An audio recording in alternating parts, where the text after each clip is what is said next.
Hər kəsə salam. Bugün 12 aprel 9-cu sinif buraxılış imtahanı düşmüş. Sualların izahına baxacağıq. 57-ci sualda çevrəsinin uzunluğu 32 pi sm olan dairənin radiusunu tapın deyir. Biz bilirik ki, çevrənin uzunluğu L bərabərdir 2 pi r düsturu ilə tapılır. Burada da uzunluğu bizə 32 pi verib. Buradan radiusu tapacağıq ki, 32 pi bölünsün 2 pi olacaq. Bu da bərabər olacaq 16-ya. Deməli, radiusumuz 16-ya bərabərdir. Daha sonra 58-ci sual gəlir. 58-ci sualda deyir, kök altına 4 üstəgəl kökdə 25 ifadəsinin qiymətini hesablayın. Biz bilirik ki, kökdə 25-dən 5 çıxır. O zaman bu ifadə bərabər olacaq kök altına 4 üstəgəlsin 5-ə. Bu da kök 9 eləyəcək, yəni cavabımız olacaq 3. Keçək 59-cu suala. 59-cu sualda deyir ki, 12,4-də 3 vurulsun 2, çıxılsın 27, üstə gəlsin -4-də 3-ün kvadratı. 12,4-də 3 düzgün olmayan kəsrə çevirsək 4-də 51 olacaq. 4-də 51 vurulsun 2, burada 2 ilə 4-ü ixtisar eləsək 2-də 51 olacaq. Yəni bunu 2-də 51 şəklində yazaq. 27-nin də məxrəcində bilirik ki, 1 var. Onda bunu da məxrəcinə 2-yə gətirmək istəsək, 2-də 54 olacaq. Bölünsün -4-də 3-ün kvadratıdır. Kəsirlərin bölünməsində bilirik ki, birinci kəsir olduğu kimi qalır, ikinci kəsiri tərsini çevirəcəyik. Onda buna vurulsun yazaq. -4-də 3-ün kvadratı da bilirik ki, 16-da 9 eləyəcək. Tərsini çevirəndə də olacaq 9-da 16. İndi bunu hesablasaq, 2-də 51 çıxılsın 2-də 54 eləyəcək -2-də 3 vurulsun 9-da 16. 3 ilə 9 ixtisar olsa aşağıda 3 qalır. 2 ilə 16 da getsə yuxarıda 8 qalacaq. Bu da eləyir -3-də 8, yəni -2,3-də 2 olacaq. Cavabımız olur B variantı. Sonra 60-cı sual. 2,5% mis olan 1 ton mis kolçedanından 21 kilo mis alınmışdı. Neçə faiz mis itkiyə gedir? Baxaq, 1 ton mis kolçedanı 1000 kiloqram deməkdir. Bu 1000 kiloqram 100%-dirsə, baxaq bunun tərkibində neçə faiz, daha doğrusu neçə kiloqram mis var imiş. Buna deyək x kiloqram. Buradan x-i tapsam, 1000 vurulsun 2,5 bölünsün 100. Bu vergüllə bu 0 getsə, 100 də 100-ü də ixtisar eləsək qalır 25 kiloqram. Deməli, 1 ton kolçedanın içində 25 kiloqram mis var imiş. Və bizə deyir ki, 21 kiloqram mis alınıb. Deməli, bu yerdə qalan 4 kiloqram mis itkiyə gedib. Bizdən də itkinin neçə faiz olduğunu soruşursa, onda 25 kiloqram mis bizim üçün 100%-dir.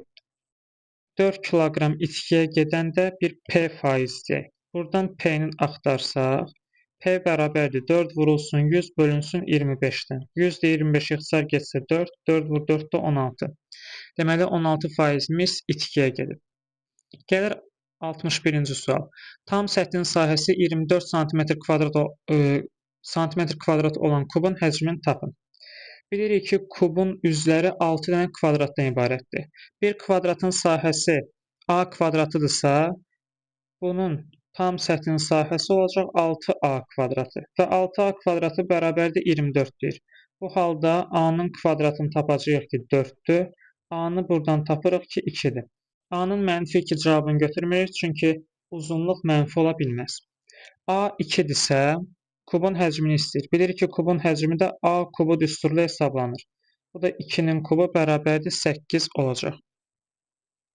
Keçək növbəti suala. 62-də deyir ki, 180 ədədi 1/2/3 nüsbətində 3 hissəyə ayrılmışdı. Bu ədədləri tapın. Hissəyə ayrılanları belə yazaq. X üstəgəlsin 2x üstəgəlsin 3x. Bunlar toplamda bizə 180 verəcək. O zaman 6x bərabərdir 180, x-i buradan tapırıq ki, 30-a bərabərdir. X 30-dursa ayırdığımız hissələr də bunlar idi. Bu halda olacaq 30, 60 və 90. Yəni cavabımız olacaq Y variantı.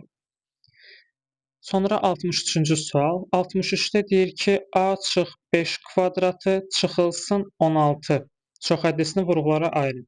Biz 16-nı görən kimi burada 16-nın yerinə 4-ün kvadratı yaza bilərik. və bu da kvadratlar fərqi müxtəsər vurma düsturuna gəlir. Bunu necə yazacağıq? A çıx 5 çıx 4 vurulsun A çıx 5 üstə gəl 4. Bu da eləyəcək A çıxılsın 9, A çıxılsın 1. Yəni cavabımız olacaq C variantı. Sonra gəlir 64-cü sual. 64-də deyir ki, 7D üstə gəl 7C bölünsün 21D üstə gəl 21C ifadəsini hesablayın. Kəsirini ixtisar edin. Burada 7-ni mərkəzdə xaricini çıxarsam D üstə gəl C eləyər. Aşağıdan da 21-i mərkəzdə xaricini çıxarsam D üstə gəl C edər bu da.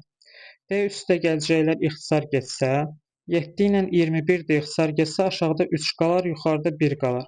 Bu da 3-də 1-ə bərabərdir. Yəni cavabımız olacaq C variantı. Daha sonra 65. 65-də deyir ki, ax kvadratı üstə gəl bx üstə gəl c bərabərdir 0.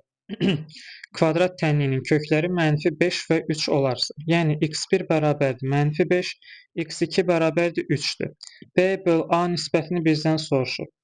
Fiyyətə əsasən bilirik ki, x1 üstə gəl x2 bərabərdir -b bölünsün A-dır.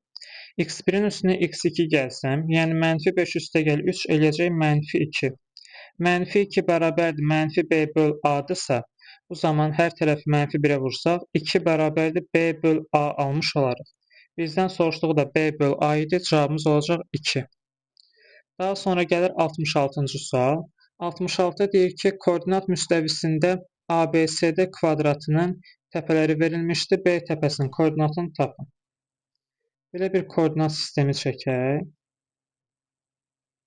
Burada 4, 1 nöqtəsini qeyd edirik. A nöqtəsi olsun burada.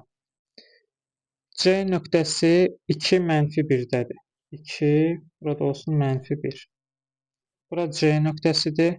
D nöqtəsi 2, 1-dədir. Yəni D buradadır.